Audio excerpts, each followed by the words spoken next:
Welcome to the Delingpod with me, James Delingpole. And I know I always say I'm excited about this week's special guest, but I totally am. It's Mark Devlin. Mark, I can't believe it's taken us so long. You're a hero of the rabbit hole. Well, it's very kind of you to say so. It's very kind of you to invite me on the show. I have heard you say that you're excited about every guest you get on, but I do appreciate the welcome. And as you say, we live very close to each other. We discovered this a while back, so it would have been madness not to do a show face to face, given that we're in the same vicinity. It totally would. I'm going to take the opportunity to ask you all the really annoying questions that everyone asks all the time about Mark Devlin, because you've cornered a particular niche in the market, which is that you've enlightened us about the darkness within the music industry, and in the process, you've kind of ruined a lot of music for us. I mean, That's what I do. Yeah, it's cruel, isn't it? I mean, even Kate Bush. That's true, isn't it? Even Kate Bush is a not altogether a goodie. Well, yeah. I mean, any prominent household name artist that everyone's heard of will have had their fame and their fortune and their success facilitated for them by those that can make this kind of thing happen. So, of course, Kate Bush, being a successful artist and very prominent as she's been, Yeah, will be no exception to that rule. I do make a joke at the public talks that I do that if I've not pissed off your particular fondness for a nostalgic attachment to a certain act, then please be patient, I will get around to yours eventually. But I usually continue on that regard by saying that I don't actually get any joy from doing this. It's not that I set out to destroy people's attachment to their favourite artists, it's just that a vacancy existed for somebody to step into this role and be doing this kind of work. And it seems my dumb ass was waiting right there to be ushered into this role. I think there was a position for somebody to bring this piece of the puzzle to the table. And we have many other whistleblowers and experts in their different fields. You have doctors coming forward now, you've got experts from the world of politics, financial analysts, people that study terror events, and they can all bring their own expertise to the table. I know very little about those subject areas, but I do know a lot about music. So this is my contribution and my gift to the overall process of us trying to put the pieces together and figure out what the hell is going on in this world. So until, was it 2010 when you went down the rabbit hole? Yeah. So up until that point, you were a successful dance music DJ. Were you hip hop? Yeah, I was a club and radio DJ for 20 odd years as my full-time job. So I got into it all in the early 90s. I started working at a radio station in Oxford, and I produced a show which used to be broadcast from a club of the time called the Park End Club in the centre of town. And I used to go down to the club after the broadcast and just get involved with the music and dance to it. I was into house music at the time. And one thing led to another, and I really decided that I wanted to be a club DJ myself. And did a bit of hustling, did a bit of networking, and in the mid-90s I kind of established myself as a DJ, but I was playing the black dance music styles of the time. So it was rap and hip-hop, R&B, hip-hop soul, New Jack Swing as it was termed at the time, reggae, ragga as it was known. Was it, like the stuff that Tim Westwood was playing on Radio 1? Yeah. He was Bishop's son. Yeah, exactly. He was actually a big influence on me as a DJ, but I don't follow him anymore, and I see him in a very different light to what I did back in the day. Oh, do you? Oh, yeah. Okay, so his father was the Bishop of Peterborough. Yeah. Yeah. So you think that he too was selected for his role? I do, and in the current book, I've actually got an appendix chapter looking into his background and asking these important questions about where he came from and whether he was selected to be a gatekeeper for the UK hip-hop scene, which is what I feel about him now. If you told me this back in the 90s, I wouldn't have been having it. No.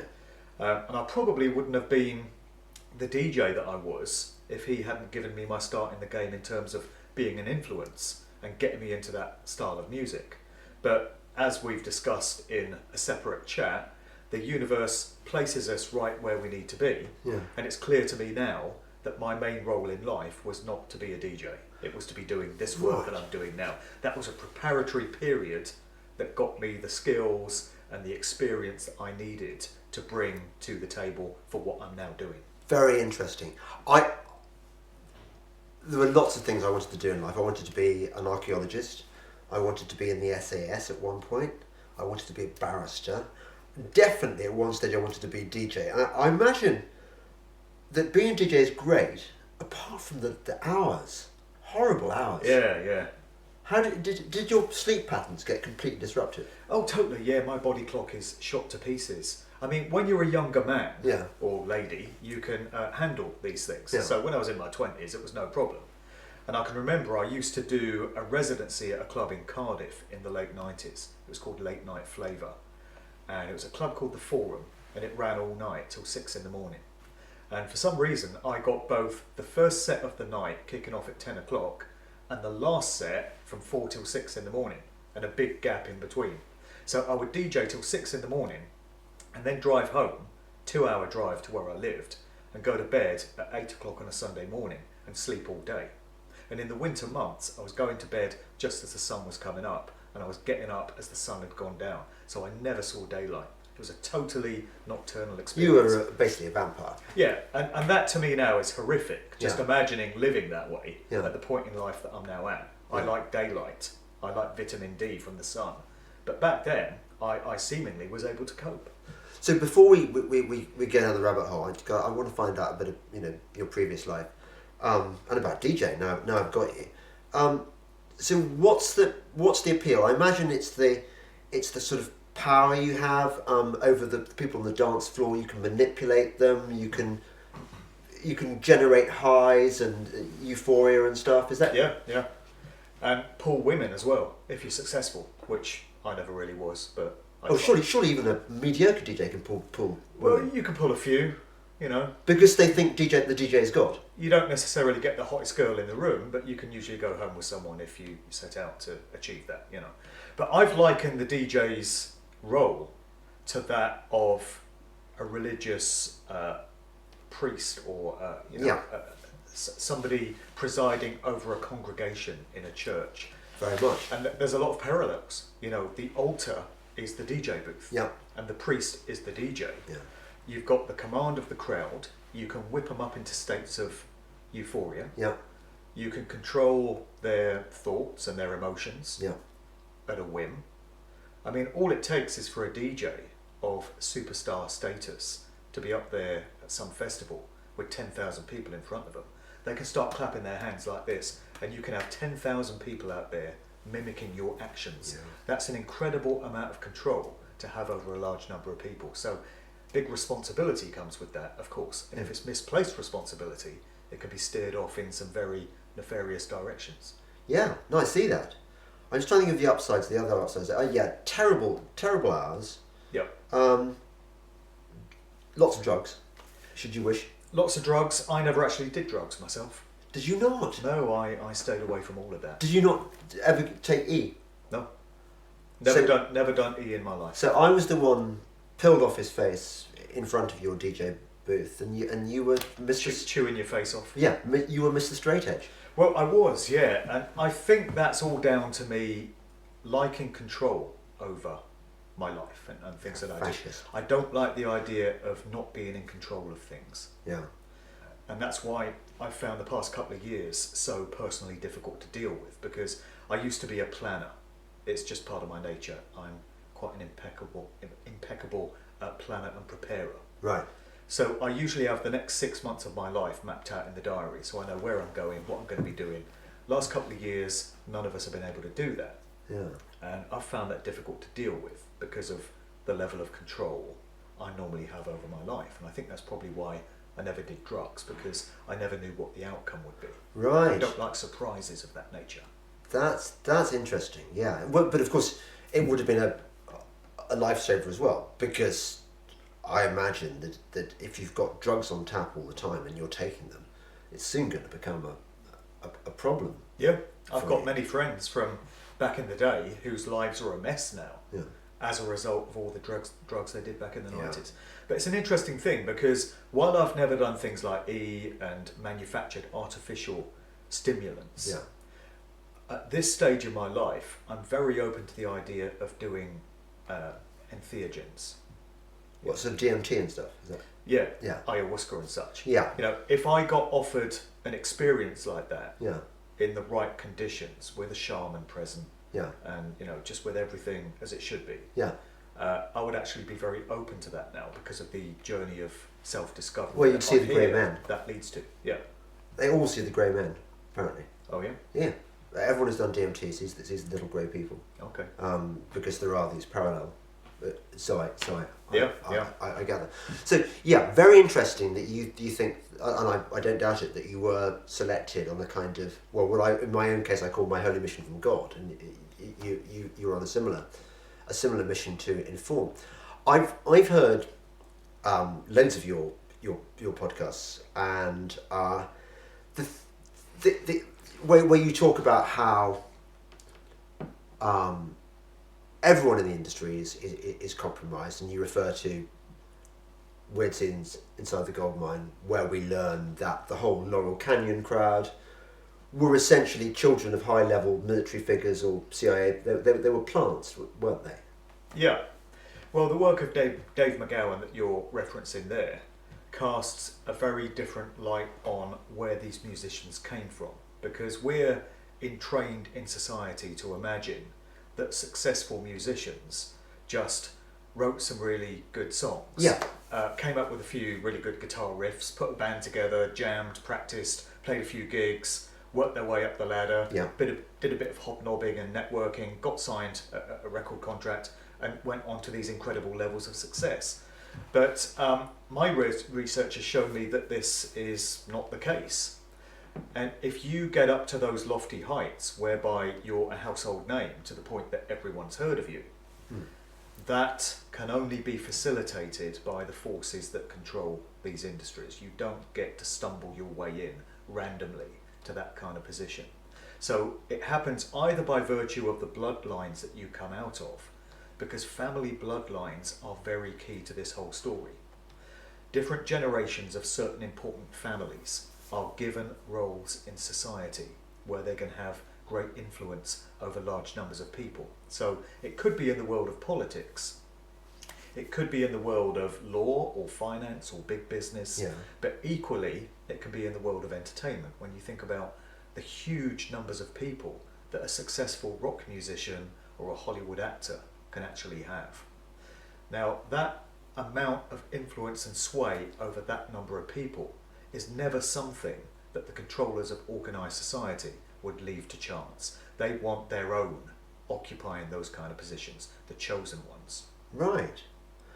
Have you ever thought about, I was thinking about this morning, the Osmond brothers, Matt Osmond from Suede. How come Richard Osman has got this extraordinary cultural reach, first as a, on Pointless, as the nice guy you can totally trust, he's everywhere, and Matt Osman, the bass player from Suede? Isn't that quite unusual that they come from the same? Do you think they could be a bloodline? Well, quite possibly. I don't know a whole lot about that group. That's one I've not taken a deep dive into. Well, tell me. Yeah, okay. Well, tell me about some of the ones you know about. I mean, come on, we've got to do the Beatles thing, haven't we? Well, we have really. Yeah. We have. I mean, because up until really very recently, so probably until the last year, I thought the Beatles, they came from Liverpool. I think that bit's true, isn't it? As far as we know. They cut their teeth in Hamburg and learned the art of being rock and rollers, and they wore leather jackets and so they were quite proficient musicians by the time they came back to the Cavern Club, to their residency, and then they were taken to a new level by George Martin's production. Now that seems to be, on the face of it, a very plausible career development, just ordinary lads. What's the truth behind that? Well, it's very difficult to know. There's a common suspicion that the Beatles may have come from Freemasonic families. Mike Williams, aka Sage of Quay, has done a lot of digging into this aspect of the Beatles. And he's of the view that they're an entirely manufactured band, that they were put together as effectively a boy band by Brian Epstein, and that they had connections to the Tavistock Institute of Human Relations in London, which is a social engineering think tank that controls culture. It specialises in shaping and moulding public perceptions and values and belief systems, and they control aspects of popular culture, such as music. And so the Beatles are said to have been one such product. They're supposed to have had connections to the Frankfurt School in Germany as well, which is where cultural Marxism was perfected. And then you have the Rolling Stones, which is the other side of that dialectic, if you like. So the Beatles were put out there as these nice, pleasant lads who wrote these nice, catchy love songs that your mother would like. Whereas the Rolling Stones were portrayed more as ruffians, a bit edgy, a bit dangerous, you know. And they were like a more subversive version of the Beatles. But the truth of the matter, I suspect, is that both groups were controlled by the same forces. So it doesn't matter which one you preferred, which side you came down on, you're ultimately having the same value systems and the same ideas portrayed through these And groups. so, if you were the powers that be, the sinister controllers of the world, what would the message you'd be using the Beatles and the Stones to promote?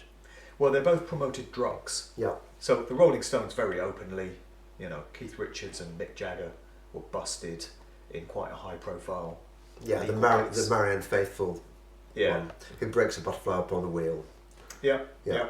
Marianne Faithfull is from an interesting bloodline, incidentally, the Masok bloodline, out of the Austrian-Hungarian Empire.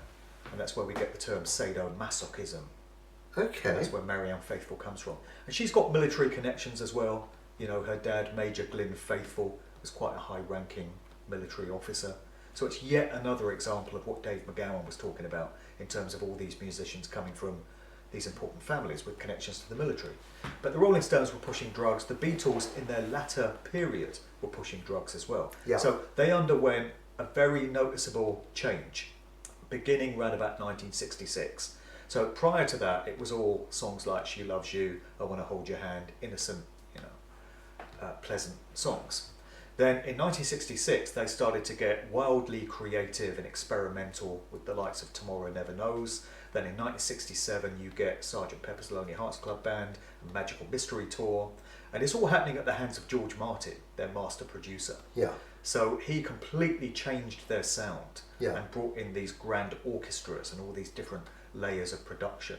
So the Beatles became a studio band after 1966 and stopped touring. This ties into the Paul McCartney death rumours, which I'm sure we'll get into. Yes. But the Beatles, by that point, were starting to push LSD. And this was in line with the influx of psychedelia and the counterculture in terms of the way that was playing out in Britain. So over in America, you had LSD everywhere, occurring very frequently at the hands of the CIA, it turns out, who were putting this stuff into the music festivals and the hippie communes and such. And over in Britain in those times, you had the swinging London scene, which kicked off around about 66, Carnaby Street, Twiggy, David Bailey, all that stuff. Yeah. And the emergence of Pink Floyd, the early incarnations of Pink Floyd. And the Beatles were very much a part of those cultural changes. And all of this would have been occurring at the hands of social engineers, because that sort of thing doesn't happen without their input. They have their fingerprints all over it. So the Beatles started pushing LSD. Paul McCartney did quite a famous interview where he admitted to doing LSD. And this, of course, is sweeping up all the fans that have been with the Beatles since day one and followed their every move. When they hear one of their idols advocating for doing these mind-altering drugs, they're going to want to give it a go themselves. And that was always the agenda. And they do write a song called Lucy in the Sky with Diamonds. Exactly. Which, hello, Yeah. was an accident. Exactly. They sort of denied it, but... Yeah, the cover story was that John Lennon's young son Julian came home from school one day and he'd drawn a picture of this girl floating through the sky. Yeah. And he said, oh, that's Lucy in the Sky with Diamonds. And it just happened to have the initials LSD. Yeah. But it's just a coincidence and nothing to worry about. Exactly. And of course, you in America, you've got the Grateful Dead, whose main purpose is to push LSD for the CIA, isn't it? That's right, they were CIA assets. Jan Irvin has done a lot of good work in this area. Gnostic Media, as he used to call his company, I think he calls it Logos Media now, and Joseph Atwill. They've really delved into the Grateful Dead. They've shown connections to the CIA, connections to the Bohemian Club, which runs Bohemian Grove, connections to the Century Club in New York, connections to Freemasonry. And the thing about the Grateful Dead is they were obviously pushing those counterculture values, and it was subverting the whole hippie flower power dream and making sure that entire narrative was being controlled and didn't go off in unwanted directions. But the fans of the Grateful Dead used to be referred to as deadheads, which when you think about it is not an entirely flattering term. And it speaks to the morbid mockery of the fans of these genres that the controllers have. They Yes. see fans of those kind of groups as deadheads. They see us, the masses, as useless eaters. They use these terms for us. And Yeah. sometimes people walk right into them. So Grateful Dead fans would proudly proclaim, "I'm a deadhead." The thing I can't quite work out, because we're dealing with ultimately with psychopaths here, but call them the cabal, whatever. Are they doing this stuff? Are they messing with us because they just enjoy the shits and giggles of tormenting us, or are they trying to achieve something more than that? Why did they introduce drugs on a mass scale? Well, I think to a very large extent they do like to morbidly mock our profanity as they see it. So they like to taunt us, and they like to subvert our value systems in whatever ways they Yeah. can. There will also be kind of occult, supernatural aspects to it as well. Right. A lot of what they do is ritualistic in nature. A lot of these stage shows that we get. In recent years, you've had examples like the US Super Bowl halftime show and the Grammys and the MTV VMAs, and these shows are absolutely replete with dark occult imagery, and they're flashing that into the subconscious minds of the general public and enabling an energetic connection to be going on between what's portrayed on the stage and those that are soaking up and absorbing all of this symbolism. But this has been going on forever as well, and more simplistic versions of those events include things like the Rolling Stones at Altamont in 1969, a very infamous concert of theirs, where a member of the audience, an 18-year-old lad by the name of Meredith Hunter, was stabbed to death by Hell's Angels, who were doing the security, so that went well, Yeah. at that event. And the band were performing while this was taking place, and 3 other people died at that event as well. We've had different variations on this. A more recent example would be the Travis Scott concert, Astro World, Yes. of just a few weeks ago in Houston, Texas, where several members of the audience are said to have been trampled or crushed, according to some accounts. It appears to have been an energy harvesting death ritual. Yeah. And I think from time to time they like to do these. It's all part of their sick, twisted belief system. They are psychopaths, as you pointed out. They're also Satanists, Luciferians. They're practitioners of dark occult ritual, magic and sorcery, basically. Do you think that there was this? Is there a kind of 19th century equivalent to this, or 18th century? Because these people have been around a long time, despising us and manipulating us in various nefarious ways. But before rock and roll, do you think? I mean, I can't imagine musical was a way of. I don't know. Well, you know, this class that we're talking about has been around forever. Yeah. And as I mentioned, a lot of it comes through these family bloodlines, different generations of it. Yeah. And you can trace them back several generations. So prior to rock and roll and the modern music era, they would have to have been having an effect through classical music, I would have thought. But I can't. I mean, Bach, for example. Bach seems godly to me.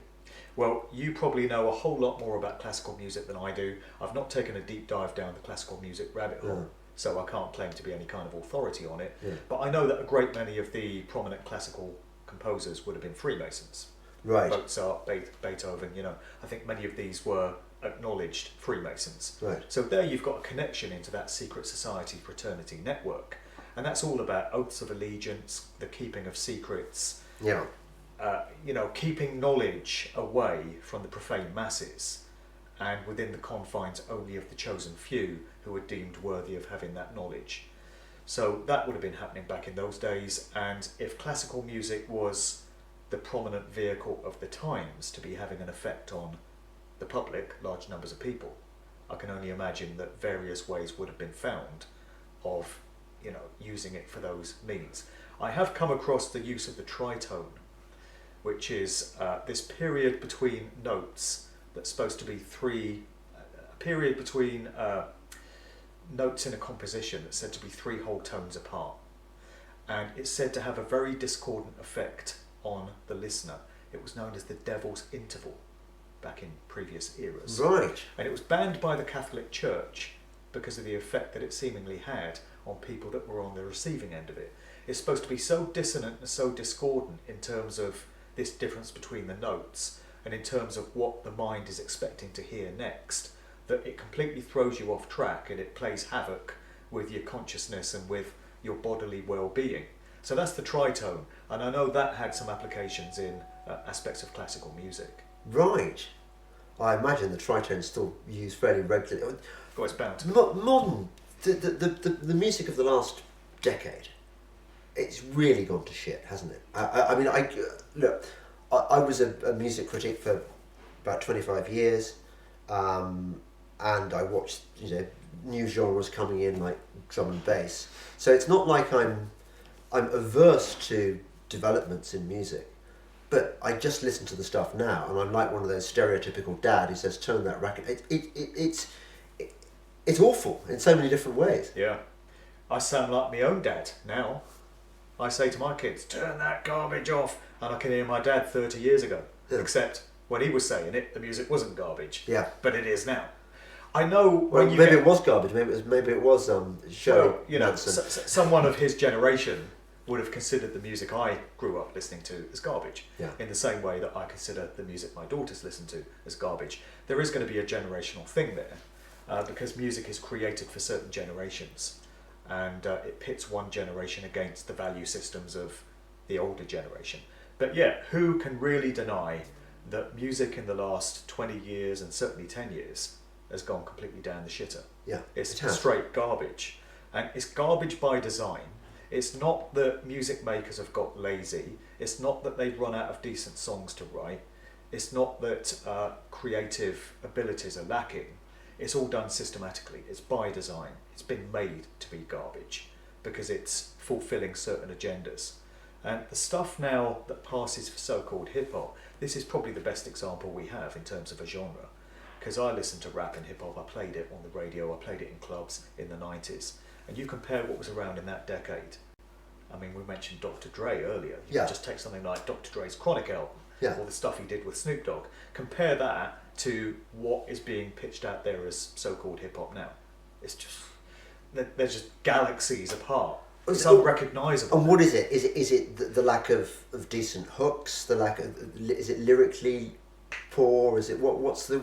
Well, it's all of it. It's lyrically poor because you've got this genre called mumble rap now, where you can't even make out what they're bloody saying. Right. And even when you can, it's nothing meaningful. Right. It's just completely debased garbage lyrics. Huh. But it's more than that, because we've had the advent of this dastardly demonic invention called auto-tune. Yes. Which is where the so-called rapper or singer's voice is plugged into this software that makes him sound like a robot. And this is all by design. It's all tying into the idea of transhumanism, artificial intelligence, the reliance on technology, the fusing of humanity with technological artificial ways of doing things. So there's been a slow drip preparation for this period through popular music in terms of so many artists in the hip-hop genre having auto-tune applied to their voice. It's even creeping into reggae music now as well. And then you've got the sound frequencies that are going into the productions, which are straight satanic. There's a lot of truth to the idea that sound frequencies can be used to cause great harm and do great damage, like the tritone that I mentioned earlier. Yeah. Sound can be used for different purposes. It depends on the will and the intent and the consciousness that's being applied to it. So sound, energy, can be used for healing. It can have incredibly beneficial applications. Yeah. But the opposite has to be true, because we live in a world of duality and polarities, so it could also be used for great harm. And that is indeed what's happening. So a lot of these bass lines that are going in now to so-called hip-hop just make me feel panicky. I feel like I've got to get out of the room. Whenever I'm exposed to it, I just can't stand to listen to it. I can't hit the off button quick enough. There was a record by Kate Bush, you mentioned her earlier, called Experiment 4. Came out in 1986. And that whole record, that whole song, was about the weaponization of sound at a government military grade level. And she's talking in the song about this secret experiment to use sound frequencies to cause great harm to people. And she says, we knew only in principle what we were doing. So in other words, they're messing about, they don't quite understand what they're harnessing. And in the video to the song, the scientists in this research institute end up conjuring up a demon through messing about with sound. This demonic entity rampages through the lab and it kills all the scientists.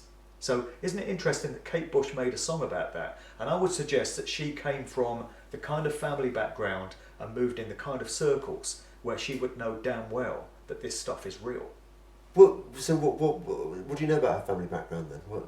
Well, I've tried to delve into it. I know that her dad was a doctor, but you find very little information about what kind of doctor he was online. So you don't even know if he was a GP or if he specialised in concentration camp doctor. Well, I suspect mind control.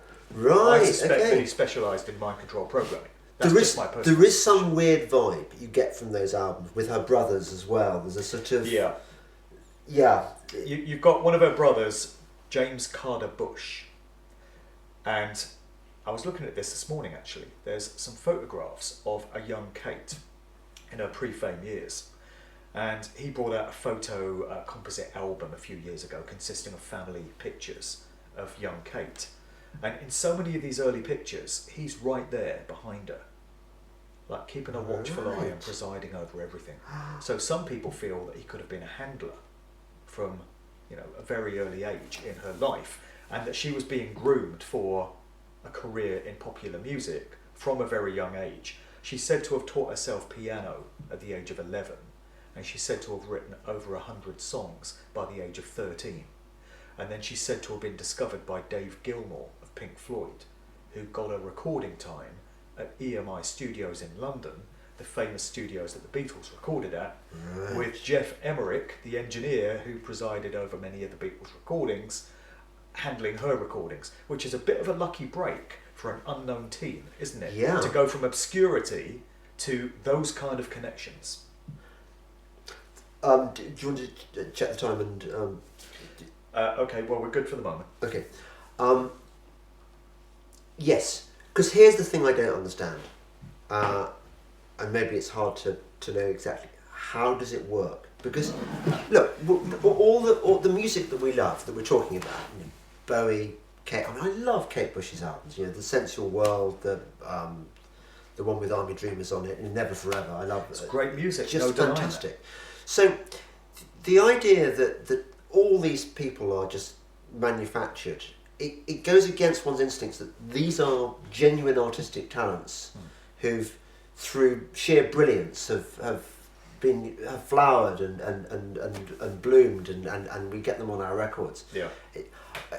I can't work out the mechanism, the stage in the process when they go to the dark side.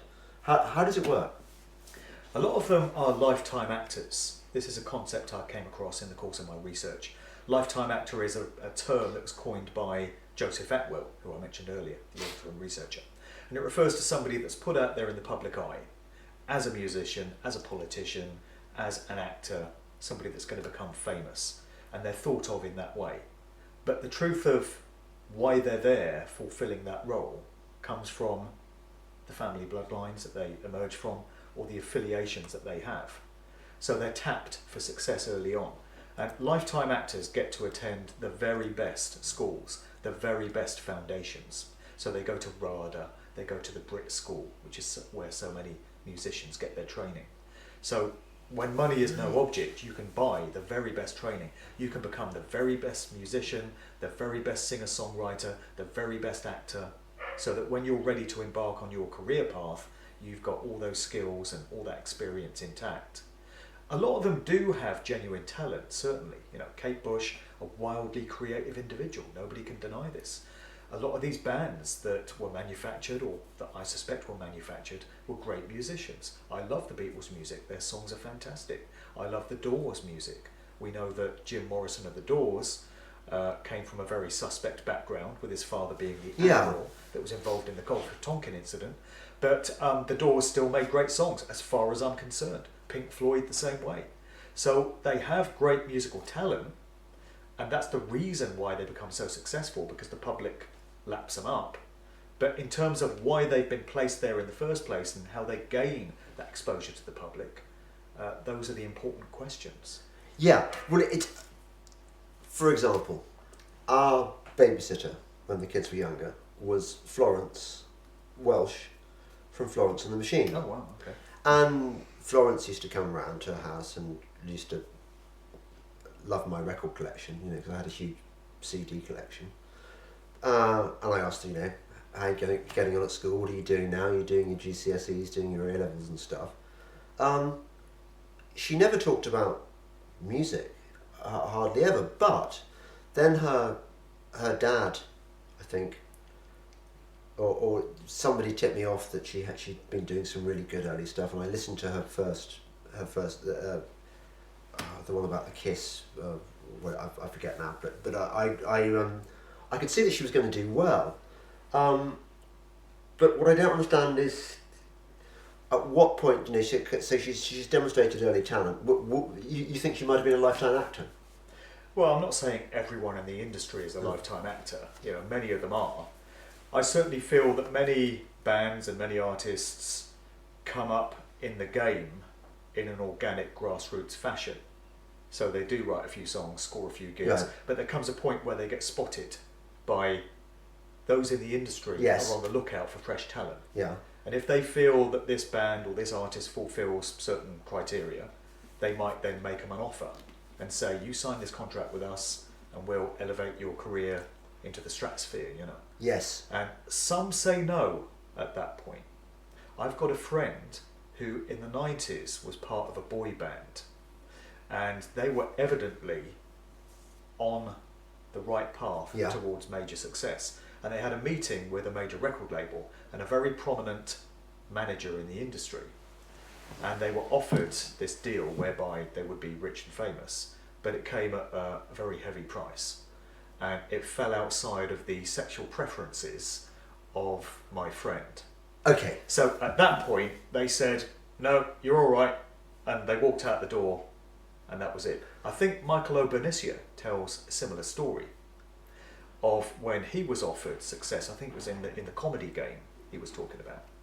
And he was invited to move a few rungs up the ladder, but it came with a similar kind of cost.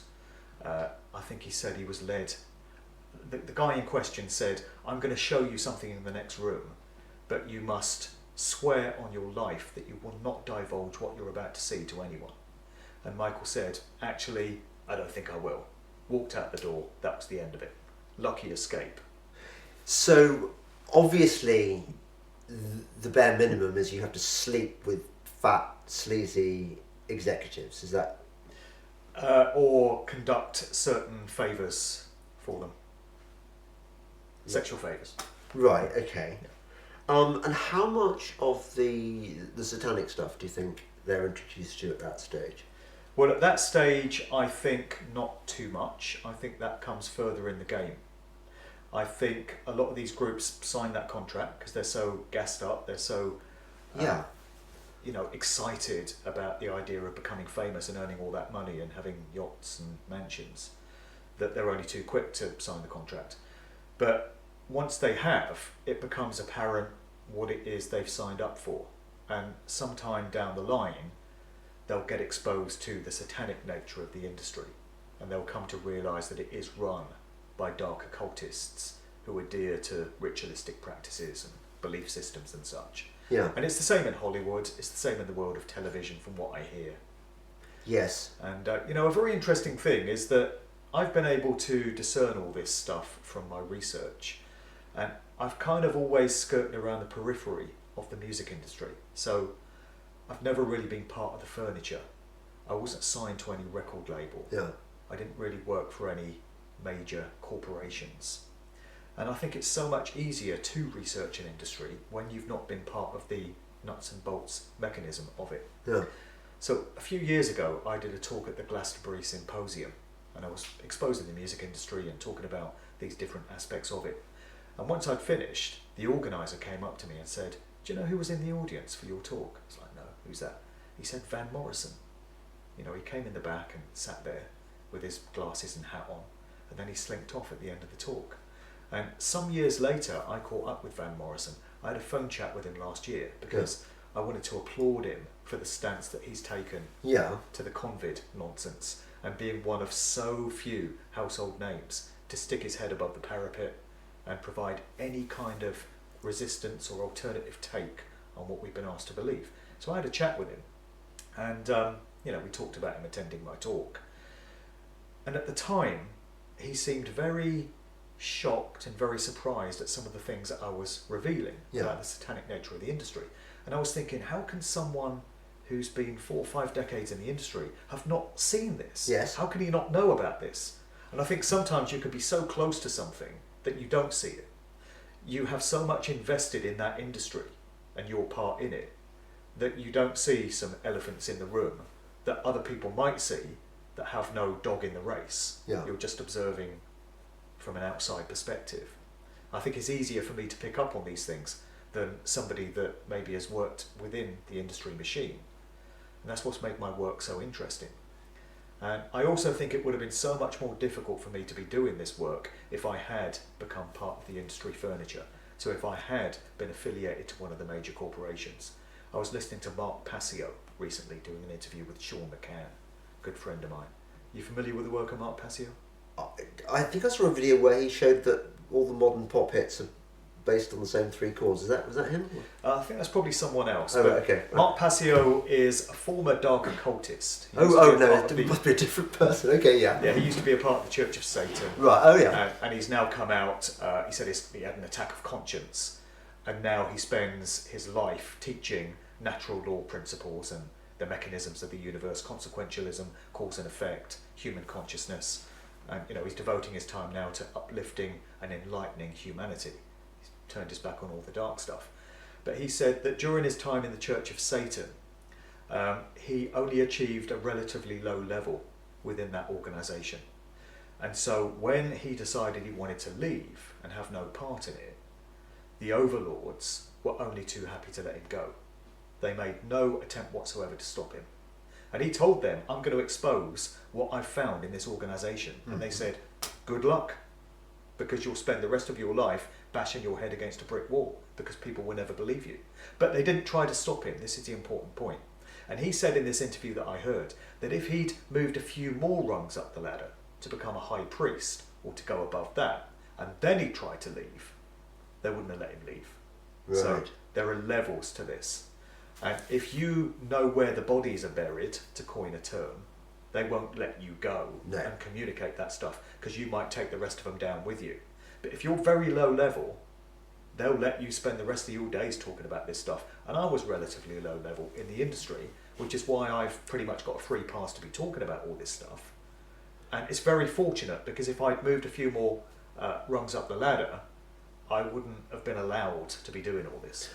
Yeah, what's your theory on that, the Altian Child's video, where he's showing everyone, all the kind of Freemasonic, satanic symbols that you find in Madonna concerts and Lady Gaga especially concerts, and every rock star seems to have posed for these.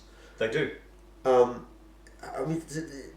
Which would lead one to believe they get initiated quite early in their careers. Yeah, well, there comes a point in their success where they're instructed to start employing all this symbolism. And, in many photo shoots, they'll be told by the photographer to put your hand over your eye like this, make this symbol, do this sign. a lot of them won't understand what they're doing. Right. But That makes those that sense. have directed the photo shoot or have commissioned it will know what it's all about. And it's a little calling card. It's letting those with the eyes to see know who controls these industries, and it's letting them see that this particular artist has now been inducted, and it is part of the Even if they haven't been inducted, in fact, because they're just doing what the photographers told them to. Yeah, they're under the control of the industry. I So they're now see. a completely manipulated act. That's what it's communicating. And in decades past, nobody would have understood what these signs and symbols mean. So a band doing a photo shoot in the 80s where it's all this, they would have no clue what they're doing. And the record buying public that picked up their record sleeve in HMV or whatever and took it home with them would have no idea why the band doing those poses either. It's only in recent times, with the advent of the internet and the ability to do the kind of research that we now can, that we can now gain a comprehension Right. of what all that stuff means. So we know it's connected to Freemasonry.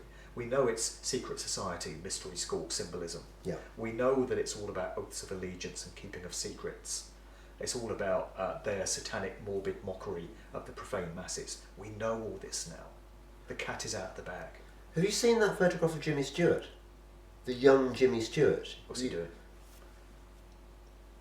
Doesn't surprise me. But it's extraordinary because you think of Jimmy Stewart. Look, he got a DFC, he was a war hero. He was in Yeah. It's a Wonderful Life. It's Yeah. how could he be? But Oh, well, Hollywood actors, it's no different to musicians. McGowan in his book showed how all these prominent 60s musicians had connections into the world of the military through their fathers, but it was no different in Hollywood. You could look at all the Hollywood actors of the time, and there's just connections for days into the military intelligence, Ivy League universities, aspects of the government, the Defense Department, the Pentagon, the CIA, the FBI, just goes on forever. do you think that Johnny Cash's late career is explicable in terms of regret? That you see that with some artists that they want to renounce their satanic past and, Yeah. and find an accommodation with God. Yeah. And you really see that, I think, with songs like, the Hurt video. And, Yeah, Johnny Cash did that 9 Inch Nails song. Yes, Hurt. Hurt. He does seem to be full of regret. It comes across as a man facing his mortal demise and, having great regrets over some of the deals he's made in his life. The Bob Dylan interview that he did with Ed Bradley, where he talks about having made a deal with the chief commander, Yeah. as he calls it. And then Ed Bradley says, the chief commander of this world? And he says, of this world and of the world we can't see. So he's talking about making a deal with the devil. It's the Faustian bargain, this concept that comes up time and time again in entertainment.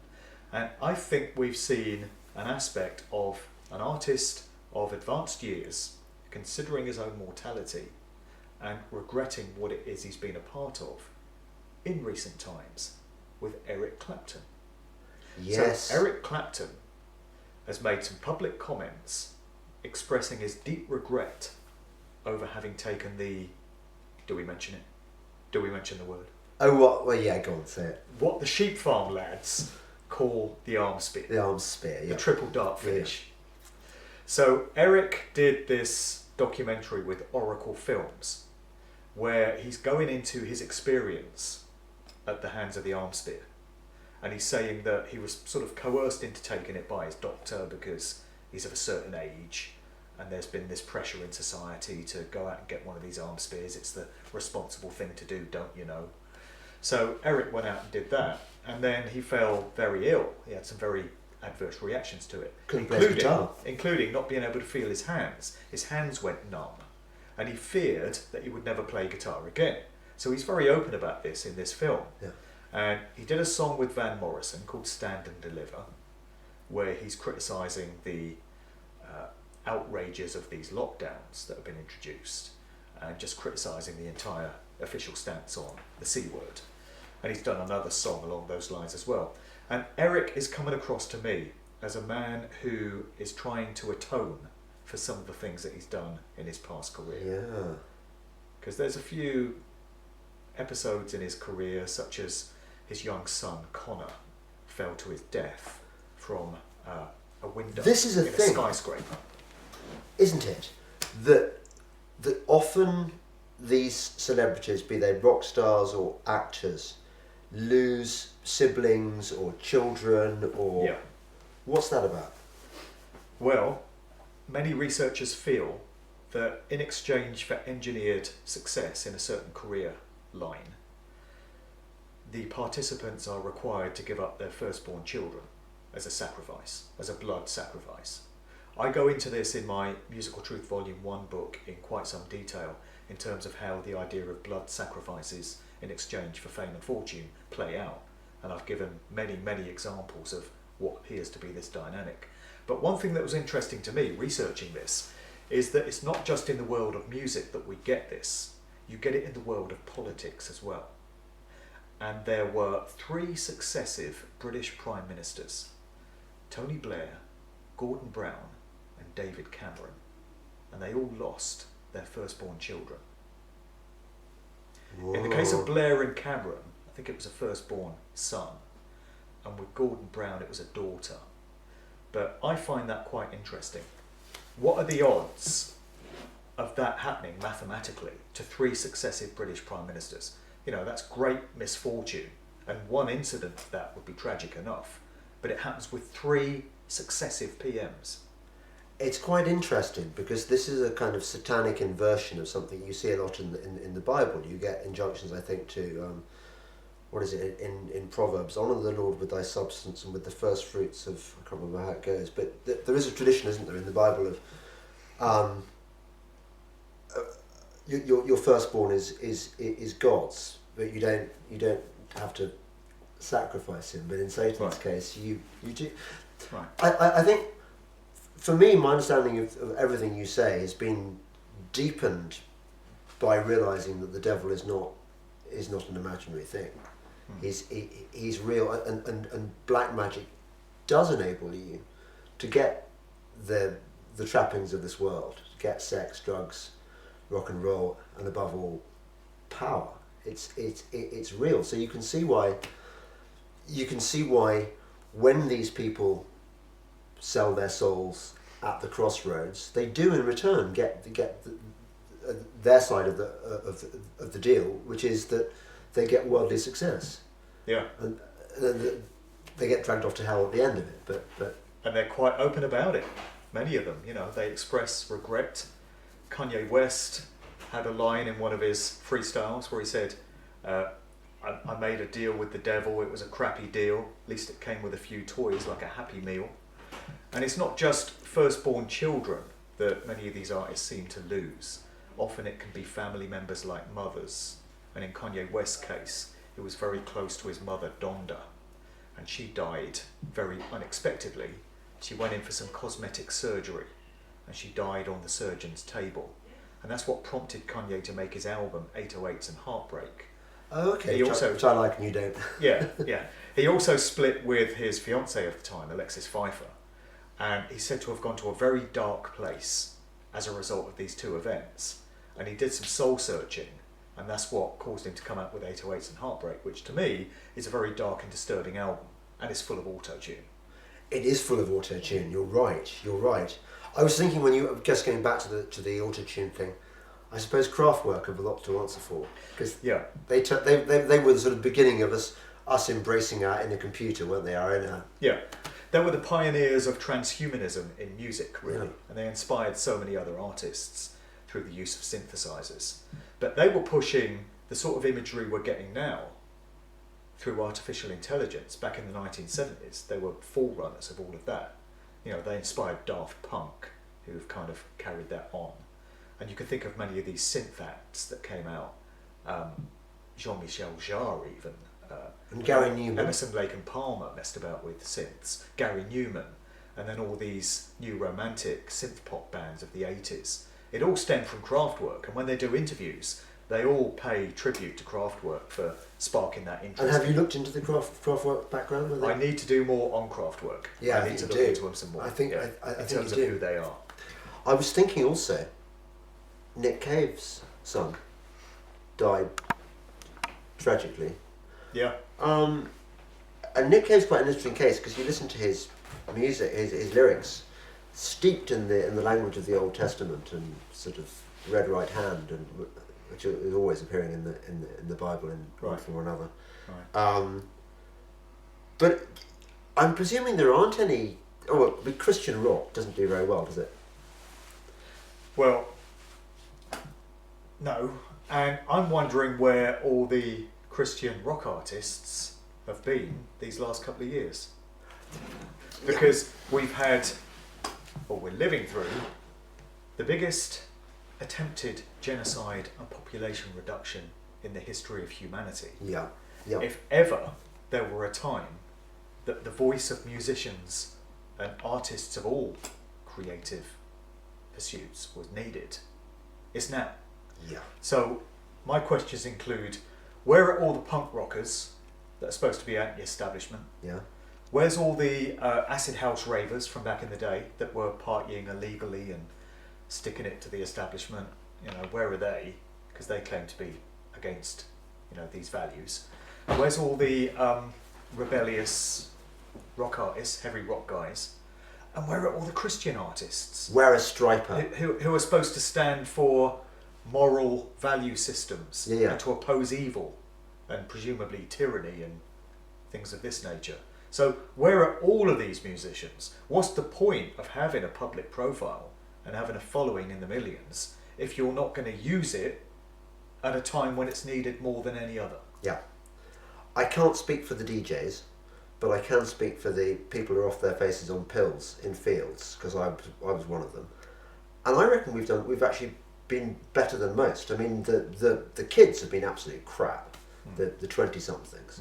But I think Generation Rave, quite a lot of the people I meet on the marches in London are of an age, so I don't know, maybe all those Well, that's good. That's good. I'm peace and love. obviously not bumping into them myself, Oh, so right. it's good that you are, because I'm not seeing many old faces from the rave scene standing up for what's right in these times. Yeah. I can imagine many of them have hit middle age and they've maybe got some concerns for their health.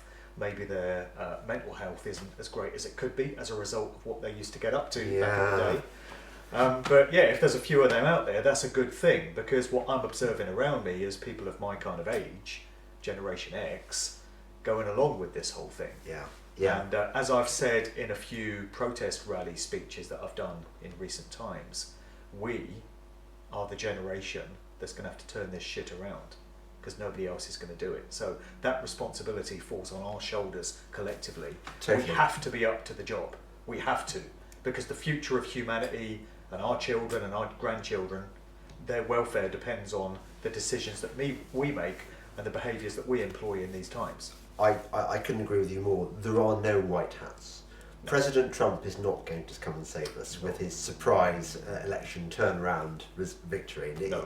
He's not. And we can't rely on Rainer Fulmick or No. Michael Obenisha. Much as I wish them every success in their cases, Yeah. we can't rely on them sorting this out. Yeah. Collectively, we all have to play a role in that. Yeah. And we have to learn to accept that all our musical heroes have feet of clay at best. I was thinking, we mentioned Johnny Cash, and in his and Eric Clapton actually, kind of showing late career repentance, and Bowie kind of went the other way. Are you a fan of Bowie? Used to be, yeah. His Black Star album was essentially saying, look, I've made my bed, now I'm going to lie in it. Yeah. And it was a kind of Luciferian stroke satanic album, wasn't it? It didn't try and sort of make his peace with God or anything like that. No, it was putting the lid on a career that had been steeped in dark occult symbolism and the pushing of agendas, thinking back to his very early days, of Ziggy Stardust and the glam rock era, pushing androgyny, that's what it was. Yeah. The blurring of the genders.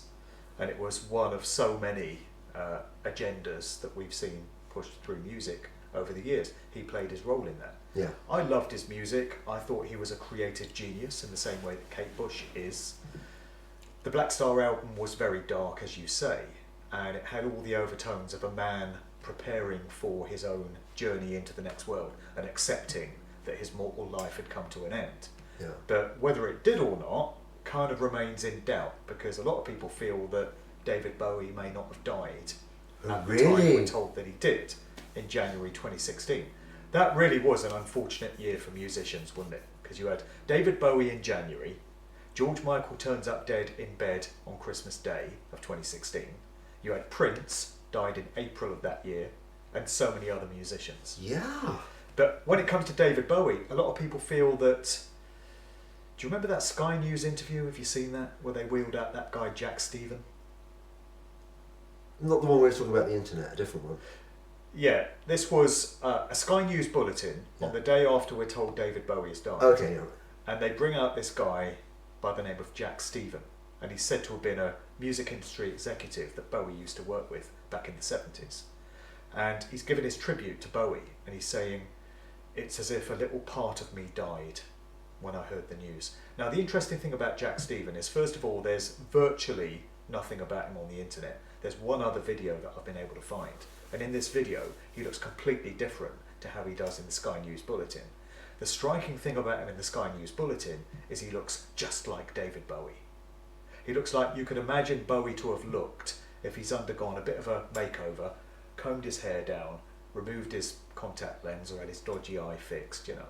He looks very, very similar to Bowie, and he sounds like Bowie. And so some people feel that Bowie's death may have been in some way faked and may have been a hoax. And I feel this does go on with certain musicians. I can't boldly make the claim that it always goes on, and every time we're told a famous music maker has died, it's some kind of hoax. But I feel in certain instances that has been the case. I don't believe Jim Morrison died in a bathtub in Paris in 1971 at the age of 27, as we're told he did. I don't believe that Elvis Presley died on the bog at the age of 42 in 1977, because Elvis had connections into the CIA and aspects of military intelligence. And I have my doubts over whether David Bowie really exited this reality when we're told he did. Right. Do you think, okay, so in the case of Jim Morrison, do you think it's, if your theory is correct, have they just had enough of being a rock star and they want to... Yeah, they've either had enough or their role is simply complete. Jim's role would have been providing some ostensible opposition to the Vietnam War and to what his father's generation represented, the value system they represented, by apparently being anti-establishment and embracing the counterculture values of that era. Yeah. And maybe that was a role that was only needed for a few years. Right. Because Jim Morrison was an actor. There's footage you can get of him on YouTube where he's doing a commercial for a university in Florida in 1964. Yeah. He's got his college blazer on and his school books, and he looks a world away from how he was presented to the world as this iconic rock god in the Doors, with his long hair and with his shirt off and stuff, you know. This was Jim Morrison, the actor. He'd been given that role, and I believe he was given the role of being a rock god, and that role probably lasted for just a few years, and then it wasn't needed anymore because the goals had been fulfilled. And I think what may happen, I can't prove any of this, it's a theory, but what may happen is that these artists are allowed to be inducted into some sort of witness protection program type scenario, where they're given a new identity and they can live out the rest of their years outside of the spotlight of fame. And maybe that's what happened to Bowie. Right. Maybe. That's really interesting. Has knowing all this stuff kind of ruined music for you? No, I get asked this question a lot, and it doesn't ruin the music for me, because for me, a great song is always a great song. It doesn't matter who may have written it, it doesn't matter what agenda it was designed to fulfill. If it's a great song and it sounds fantastic, then it sounds fantastic. Yeah. So I can still enjoy the music of the Beatles, even though I don't believe they're the group we thought they were. Yeah. I can still listen to the music of the Doors and enjoy it, even though I know a bit about where they came from. So it's not ruined the enjoyment for me, and we do need music in our lives. I think that's one of the reasons why the music industry has been chosen as a vehicle for mind control and social manipulation, because it's recognised that so many people love music. Well, everyone does, don't they? Everyone loves music of some kind. Yeah. You might not be into rock or indie or hip hop. Maybe you're into classical or opera or country. Everyone's into something. Yeah. So it's rife for manipulation because it's something we naturally gravitate towards. Yeah. I think we have something inherent within our DNA as part of this human experience that orients us towards musical pursuits. Do you think that there are some artists who profess Christianity as a kind of lure or as a deception? For example, Beyoncé. I think it was Beyoncé who I'm sure I remember Fraser Nelson, the Spectator editor, writing a piece. And he was a massive fan of Beyoncé, and he talked about her Christian message. Well, if Beyonce's a real Christian, I'm Vladimir Putin. Are you? No, you're not, are you? Oh, I see what you did there. I met Beyonce once. Yeah. Just when Destiny's Child had first been launched. Yeah. It was 1998. She was 16. Oh, right. And I sat this close to her on a sofa. Yeah. Which is never going to happen again. No. Probably wouldn't want it to. I'd be worried for my soul. You, But I think what happened with Beyonce was when I met her back in those days, Destiny's Child were lovely girls. You know, they were innocent. They were just getting inducted into the industry.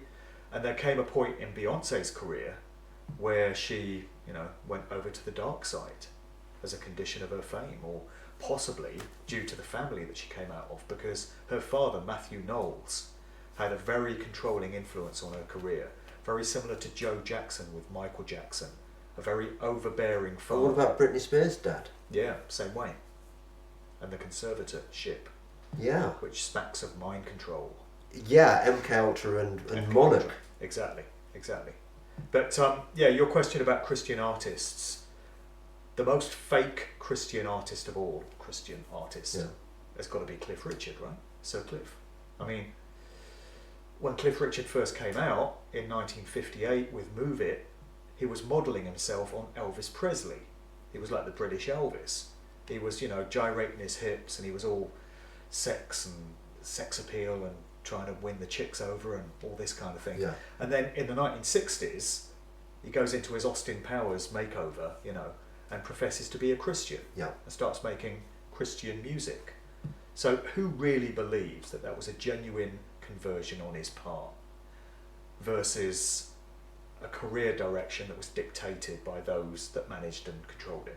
Yes. Right, Cliff, next thing for you is we're going to make you appeal to an entirely new demographic. You're going after the Christian market.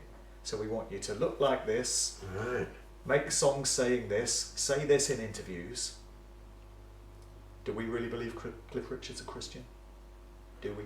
Well, look, we know that the devil has all the best tunes. Is the whole industry essentially, almost by definition, satanic? Yes. Yes, it was set up with those values entirely Yeah. in place. You'll be telling me next that Jimmy Page was into Satanism. Yeah, that's really unlikely, isn't it? Yeah, come on. Yeah. Well, Jimmy Page was into Aleister Crowley big time. Yeah. Yeah. Well, didn't he buy Burlesque House? Yeah, Yeah. he did.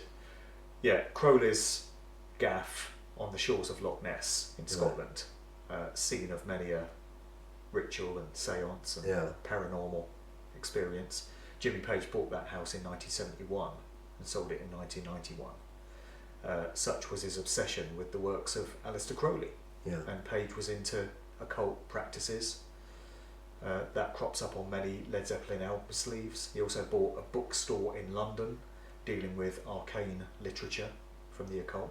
So with the four signs, Zopho or whatever it was, Zosso, were they satanic symbols? Which one? Led Zeppelin, four signs, four symbols. Well, it's bound to have some occult significance, yeah, when you see these signs and symbols and sigils cropping up on album sleeves. Even down to Duran Duran, there came a point in their career where they started employing all this symbolism. Right. So it's just letting you know that they're all part of the same systems. So I would say the industry overall is deeply satanic, Yeah. certainly when you reach certain levels of it. That's not to say that every band out there and every artist out there is a part of this and knowingly participating in it. Yeah. I think there are many acts that are there to populate the music industry. You know, to have an industry, you have to have lots of bands, lots of acts. And so a lot of them are there just to fill the space and to keep the cogs of the industry machine turning. So I think a lot of bands won't be overtly satanic and they won't be knowingly participating in these things. But, you know, they're just there to keep things ticking along. A horrible thought has just come into my head. Ed Sheeran. He's got to be Satan. That is a horrible He's thought. got to be Satan's servant, yeah? Tell me he isn't. Well, yeah, he's got to have sold his soul to a very large degree in order to have this level of success, because he's bloody everywhere. He is. He's the prominent artist of these times, which is a horrifying thought. Because when people look back on the music of the 2010s and the 2020s in decades to come, if we're all still here, Ed Sheeran's going to be held up as the most prominent name of these times, which is devastating. It's awful. It's a terrible indictment. It really is. If ever you wanted to know that Satan ruled the world, the success of Ed Sheeran would be it. I went to see the first big-ish, when he was on a big stage, Ed Sheeran. He was playing at Latitude. And I think my daughter dragged me along to see it, or the kids dragged me along to see him because they'd heard he was the coming thing. And I thought, he's a very personable young man. Creepy eyes. Well, I couldn't see what his eyes looked like because I was, and he had a good rapport with the audience, tremendous sort of confidence given that it was just him and an acoustic guitar. And I thought, he's never going to get really big because acoustic guitar music of this kind doesn't really translate to big stages. Well, I couldn't be more wrong there, but I tell you who he reminded me of. Before he became famous, I went to interview Jamie Oliver. Jamie Oliver had he was still cooking at the River Cafe, and he'd just written this cookbook, and the word and he was given this TV series which hadn't been shown yet, and the word was he was going to be huge. And I really got the same vibes from Jamie Oliver as I did from seeing that Ed Sheeran one. And I'm wondering whether, because I think Jamie Oliver is another, you know, this doesn't just work for pop, does it? It doesn't just work for acting either. It also works for the TV industry. Jamie Oliver is definitely one of those. That's right. What do you call them? Lifetime actors. He's a lifetime actor. You just said it there. You know, he had these vibes that he was going to be the next big thing. Yes. So was that left to random chance and coincidence, or had it been decided that he was going to be the next big thing? I can remember when Lady Gaga launched on the scene. I remember that. It was the most mysterious launch of any. She was a complete nobody. Nobody heard of her, but she was talked of like. That's right. It's Lady Gaga. She's so huge. And the phrase I kept hearing was, "She's going to be the next big thing." Well, if the general public choose whose records they want to buy, how could it have been known ahead of time that she'd be the next big thing? Surely it could have gone either way. Yeah. But if it's already been decided that she's going to be the next big thing, because these things aren't left up to the general public to say who they like, yes, they have their heroes served up on a plate to them, then of course it can be known. And then we find out that Lady Gaga just happens to be a cousin of Madonna, who just happens to be a cousin of Celine Dion, who just happens to be a cousin of Ellen DeGeneres. They're all related. And then when you tie it together into the more expanded family tree, they're all related to George Bush, who is related to Barack Obama, who is a cousin of Dick Cheney, his own vice president, who were descended from Abraham Lincoln. They're all related. Right. So now you know where Lady Gaga came from. And it was never left to chance as to whether she was going to be famous. She was tapped for it because of the family that she came from. Interesting. Again, it's the satanic inversion, because the Bible, I mean, particularly the Old Testament, is nothing but bloodlines. It's obsessed. I mean, you get whole chapters of son of so and son of son of so and so. And what, whether they're the tribe of Benjamin or the tribe of stuff. And it's the same with the bloodlines are the key. Yeah. It's all about the bloodlines. What hope is there for those of us who aren't of the Us plebs. Yeah, I mean, imagine you and I might have thought, fancied our chances of becoming rock stars, and we might have practice our guitars, and we'd never have had a chance, would we? No, but I'm proud of what my parents and grandparents did. You know, my granddad used to repair bicycles. My dad was a motor mechanic. My other granddad was a docker. Yeah. And this is great because this is what regular people do. And don't come from privileged family bloodlines. We wouldn't be saving the world, would we, if our father had been the captain of the destroyer in the Gulf of Tonkin incident. That's right, that's right. It's a reminder of our innate humanity. Yeah. And the fact that we're authentic human beings. Yes. Living an authentic, organic experience, rather than having our lives shaped and moulded for us. You know, you and I did another interview where we were talking about Boris Johnson and David Cameron and people of this ilk, and how they effectively have their lives mapped out for them, because it's decided what they're going to be. It's decided what route they're going to go down. Whereas with the likes of us and the majority of people watching this, we get to decide. We get to make those choices as to what we want to do with our lives. And I can't think of anything worse than having everything mapped out for you and being expected to carry on the family tradition and go in a certain direction and have no choice in that matter. No, although the perks are quite good, being an incredibly famous rock star or being a... Well, they are, but the price to pay is quite heavy, isn't it? Yeah. Now, I've got to ask you a very important question, and this is going to be a clue to my question. See if you can work it out.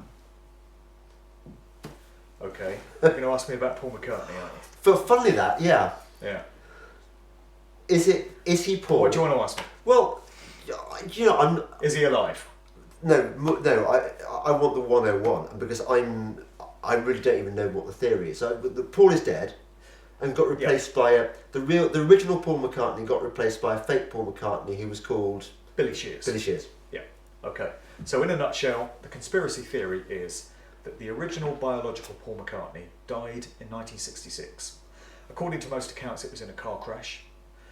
According to most accounts, it was on 9/11 of 66. So opinions differ as to whether that's September the 11th or November the 9th. Right. But either way, it's supposed to be 9/11/66. The evidence that's often put forward for it comes in the form of a book titled The Memoirs of Billy Shears, which purports to be the autobiography of the individual who's been playing the public role of Paul McCartney since 1966. According to many researchers, the original McCartney was gotten rid of as part of some satanic occult ritual. All right. And the individual that's replaced him was originally called William Shepherd, or William Campbell in some versions, known colloquially as Billy Shears. So when you have on the Sgt. Pepper album the lyric, "May I introduce to you the one and only Billy Shears," Yes. it's supposed to be them unveiling to the world the replacement McCartney. So many researchers feel that this is a very real thing, notably Mike Williams, Sage of Quay, who's done multiple shows on this and really taken a deep dive into the research. My own stance on it tends to change every time I bring out a new book. Right. Not to sell the book, No. but just because I've come to look at things in a different way. So in the first book, I was documenting this Paul is dead conspiracy theory and looking at all the symbolism that is supposed to point to McCartney having been replaced. Yeah. And there are so many examples The of it. bare feet on the Abbey Road album. Yeah, the Sgt. Pepper album is full of clues.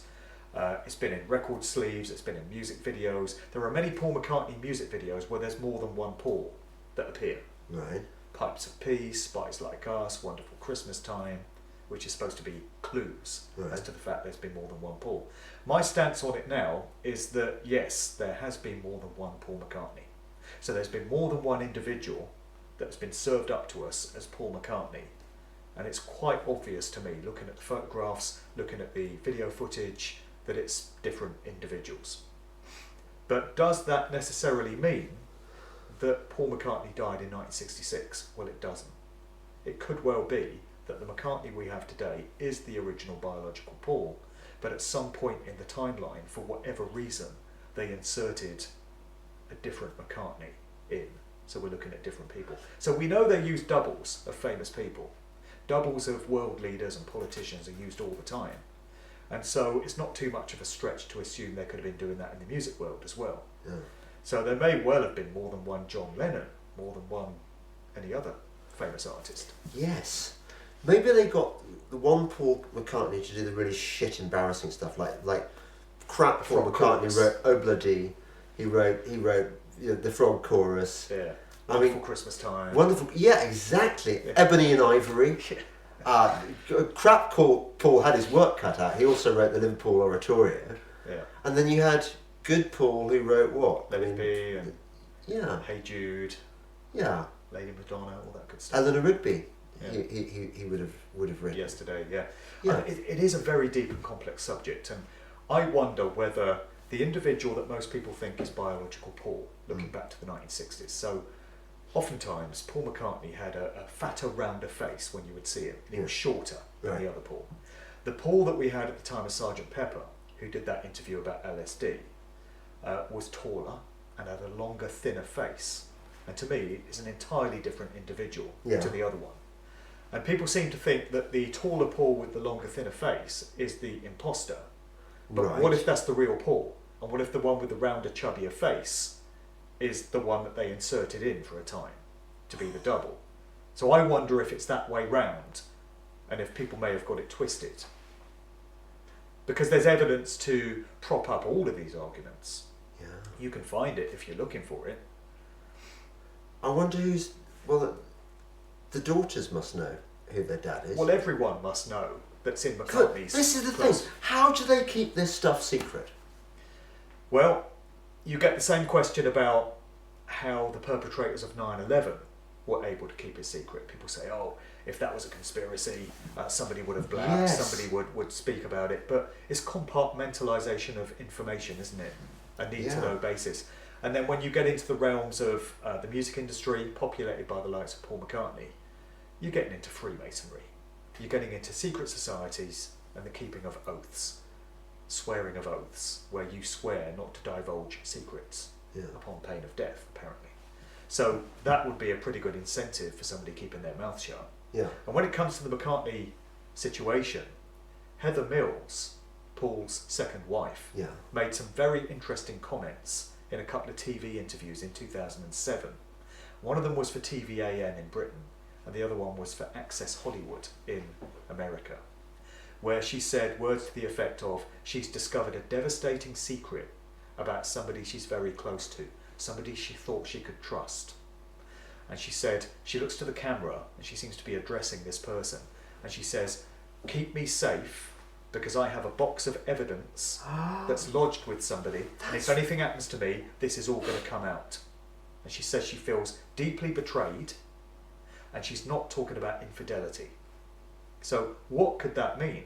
That is consistent with her discovering that she's not actually married to the man she thought she was.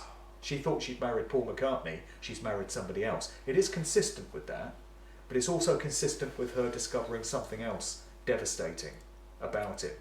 But either way, she made those comments in 2007, and don't know, is it just me, or has Heather Mills not been on telly much lately? She hasn't. I haven't heard anything from her from that day to this. Heather is dead. Or not. Well, she runs a vegan cafe in Brighton. Right. Now. Yeah. Well, she was the one who turned. Who was the one who stopped?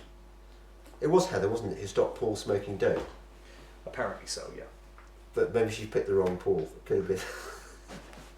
Now, before we go, you can reassure me at least that the dance music industry is exempt from all this. There's nothing satanic, is there, about the invention of dance music or the way it's used? Well, it depends which aspects of it you're looking at. So, my personal favourite genre of music within dance is soulful house, soulful uplifting house. So that's what I play now. Right. A lot of it's inspired by gospel music, actually. Okay. A lot of it comes out of gospel traditions, and it's very euphoric, uplifting, beautiful music that really puts you on a high. Yeah. And to my thinking, that genre has remained untouched by the hidden hand. It's still pure. Yeah. There aren't many other aspects of dance music that I can say that about, sadly. Trance kind of speaks for itself, it's all in the name. Yeah, it's my favourite. Right. And then you've got happy hardcore and techno and these different styles of dance music. Yeah, And techno. a lot of these are very intrinsically linked to drugs, to the drugs of choice. Yeah. You know, they're best enjoyed when you're on a high. Yeah, The absolutely. music is created with that in mind, with a dance floor full of people tripping their tits off in mind. And I think a lot of that has kind of gone down a pretty dark route in terms of bass lines, productions, sound frequencies, same way as hip hop has gone. Yeah. And then I've got a few questions about the whole acid house rave scene, how organic that was after. Well, actually, tell me, because that was when I grew up. I was made to feel terrible by old punks that I hadn't been there when punk was born, because it was like the most amazing thing. And you'd also meet people who'd been there in the late '60s, and if you hadn't seen the '60s, you know the drugs were so much better. But the one youth trend I was very much part of was the birth of the acid house scene. I didn't go to Shum, but I went to Enter the Dragon, and I went to Love at the Wag, and I did actually have a Smiley t-shirt. I did have a red bandana, so I was there.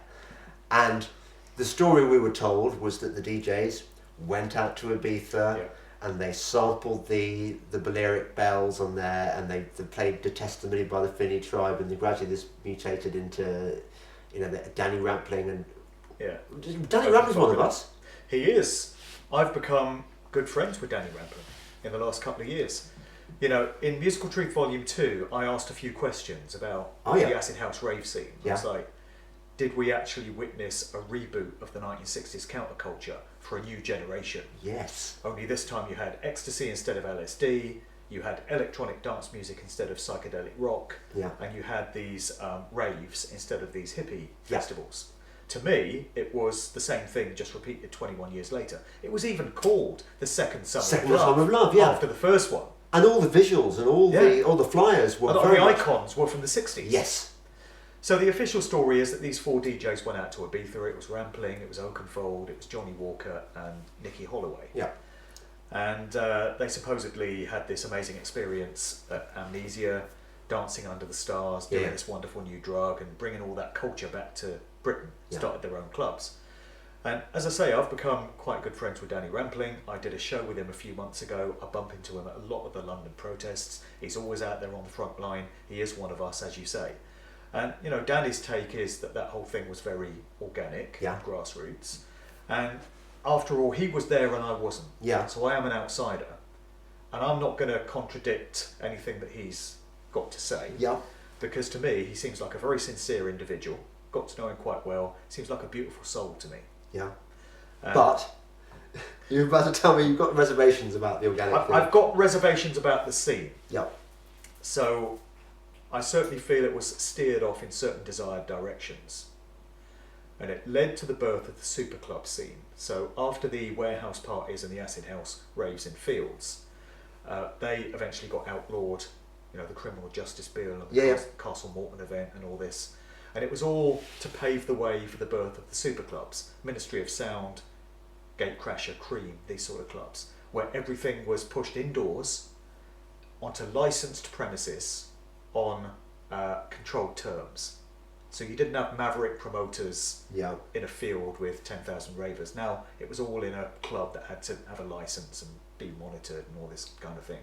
And I just think it was a way of controlling everything and introducing the music and just steering youth culture off in a certain desired direction. It's very interesting you say that. There's an experience I had which is very, very vivid. It must have made a real impact on me to be so memorable. I'd been to various clubs and had a good time, and then for the first time I went to the Ministry of Sound, and it had been going for a while, and I did not like it at all.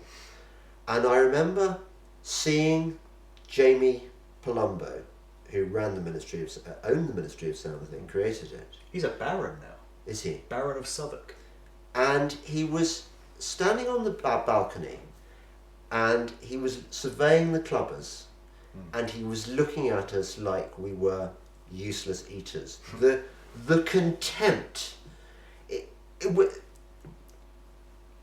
I've rarely seen such a manifestation of evil as I saw in his the vibes he was giving off. You know how occasionally you catch a whiff of of brimstone, and there I saw evil. I thought it was a very dark, ugly place, the Ministry of Sound. Wow. Not good at all. Well, he was a very unlikely candidate to start a nightclub. You know, coming from the aristocracy, and you'd imagine him becoming a banker or a lawyer or something like that, not running a seedy club in Elephant and Castle, you know, hanging out at 3 o'clock in the morning with drug-taking plebs. And then you've got the name of the club, Ministry. Yeah. With those governmental establishment overtones, Ministry of Sound. Sounds like something out of George Orwell's 1984, doesn't it? Totally. And completely, again, the peace and love vibe of the Ibiza scene. So to sort of extend your theory, they took this rather beautiful thing and they used it for their own ends. Well, that's what they do, isn't it? Yeah. I mean, with the 60s counterculture, I think the very germ of all of that was probably a very noble thing. Yeah. It was young people of the time that were opposed to war, they were opposed to colonialism and all these establishment values. Yeah. And they wanted to create something new. Yeah. And they wanted it to be steeped in the ideals of peace and love. Yeah. And the establishment can't have that. They can't have peace and love flourishing because they stand for the very opposite of those values. And when they see a scene about to evolve of that nature, they have to get their own people in there to steer it off in desired directions and stop it from flourishing organically. Yeah, well, because I mean, the ecstasy scene was having an extraordinary effect on the football terraces, for example. I mean, I used to meet former football hooligans in clubs who were saying, "Oh yeah, I used to be I would have smashed your face in, mate, if you see." And now you're hugging them. Yeah, you're hugging them. Yeah. There's another question. Where's all the bloody football hooligans in this whole thing? Football hooligans that like a bit of a fight and they like to, oppose things. They've been a bit silent in all this, haven't they? Football has been co-opted, though. I can't remember what's the club. Same way. What's the club that Karen Brady manages, where she's kicked out all the plebs and just got I don't follow. No, I don't either. Kickball. Although I love Matt this year. Oh yeah. If football he's was someone just, I've got time for. Yeah, he's just a hero. Isn't it? Yeah. By way of rounding this off, I've totally loved talking to you, and I'm so glad that it's finally come around, because I've been yearning for this for. We shouldn't leave it so long next time. No, exactly. It's definitely time for a rematch.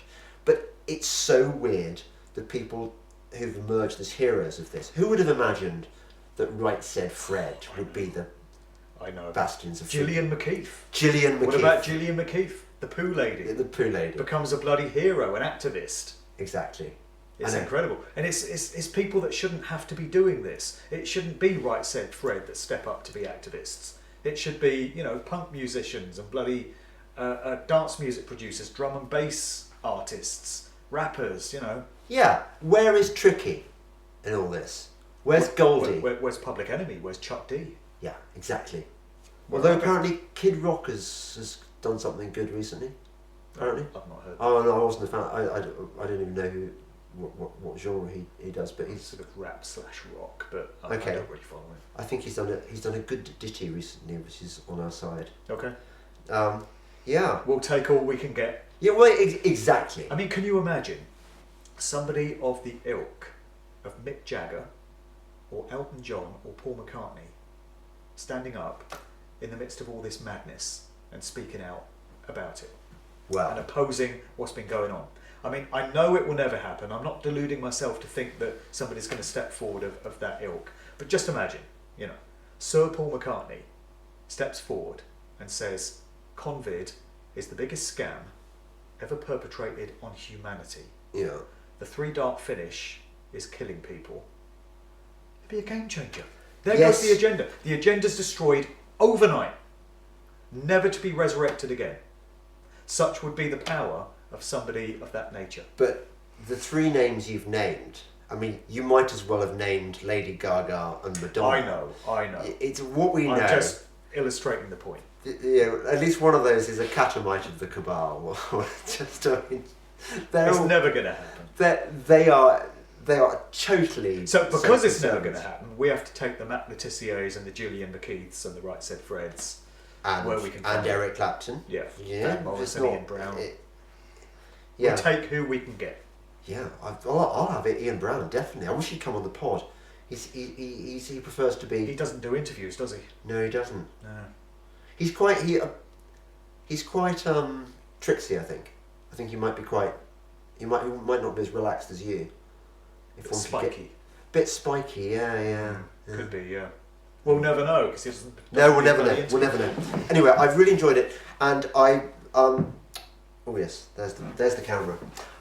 May I remind you, dearest viewer, listener, I really do appreciate your support. I've been told by somebody the other day that I'm absolutely rubbish at doing this, and that I really ought to make the point that without your support, I am nothing. I can't do this stuff. So I really appreciate it. If you can support me on Subscribestar, and I'm moving to locals shortly. I'm planning to build up a Delingpod community, and I hope you'll join me there if you're not on Subscribestar. Tell me what about your projects and what you'd like to plug, Mark. Well, I've just brought out my newest book, Musical Truth Volume 3, which is the end of the trilogy of my Musical Truth books. And that's really me exposing everything I've come to research myself about the true nature of the music industry. This particular book is very current and very topical because it talks about Convid, and it talks about how that ties into the pushing of agendas and how music makers play their part in all of that. So that's out now, it's on Amazon, but if anyone wants to get a copy from me personally, they can drop me an email, markdevlinuk@gmail.com, and I can mail that out. Other than that, I'm incredibly busy right now. I've got speaking engagements at conferences coming up. I get to these freedom rallies, I like to represent at those. I've got interviews and podcasts coming up, I've got my regular videos, so there's a lot going on. So on my YouTube, which is Mark Devlin TV, all my stuff resides there, and at djmarkdevlin.com, my main website, you can find out everything else from that particular place. Brilliant. Well, until next time, Mark. Thank you. Thanks for getting me on, man. Really good chat.